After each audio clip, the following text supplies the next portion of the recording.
Bulletin का आगाज करेंगे। सबसे पहले बात करेंगे 11 हलकों के बड़े दंगल की, जिसका फैसला आज होगा। 100 से ज्यादा उम्मीदवार पंजा आजमाई करेंगे।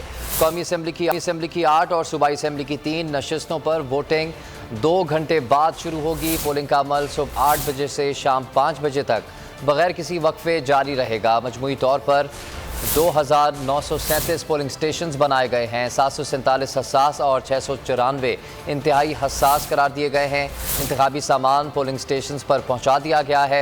इलेक्शन कमीशन इस्लामाबाद में कंट्रोल रूम भी कायम कर दिया गया। अमन अमान के क़याम के लिए सख्त सिक्योरिटी इक़दाम पाक फ़ौज के जवान और रेंजर्स एहलकार भी फ़राइज़ अंजाम देंगे। चीफ इलेक्शन कमिश्नर का पंजाब, खैबर पख्तूनख्वा और सिंध के चीफ सेक्रेटरीज़ और IGs को मरासला इलेक्शन का शफाफ और गैर जानिबदार इनेकाद यकीनी बनाने की हिदायत की है। आपको बता रहे हैं 11 हलकों के बड़े दंगल की, जिसका फैसला आज होगा। 100 से ज़्यादा उम्मीदवार पंजा आजमाई कर रहे हैं। कौमी असेंबली की 8 और सूबाई असेंबली की 3 नशिस्तों पर वोटिंग 2 घंटे बाद शुरू होगी। पोलिंग का अमल सुबह 8 बजे से शाम 5 बजे तक बगैर किसी वक्फे जारी रहेगा। मजमूई तौर पर 2937 पोलिंग स्टेशन कायम किए गए हैं। 747 हसास जबकि 694 इंतहाई हसास करार दिए गए हैं।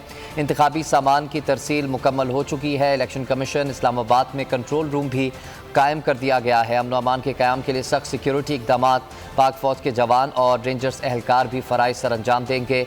चीफ इलेक्शन कमिश्नर का पंजाब, खैबर पख्तूनख्वा और सिंध के इलेक्शन कमीशन ने शफाफ और गैर जानिबदार इनेकाद यकीनी बनाने की हिदायत की है। 11 हलकों के बड़े दंगल की बात कर रहे हैं, जिसका फैसला आज होगा। 100 से ज़्यादा उम्मीदवार पंजा आजमाई कर रहे हैं। कौमी असेंबली की 8 और सूबाई असेंबली की 3 नशिस्तों पर वोटिंग अब से कुछ देर बाद शुरू होगी। पोलिंग का अमल सुबह 8 बजे से शाम 5 बजे तक बगैर किसी वक्फे जारी रहेगा।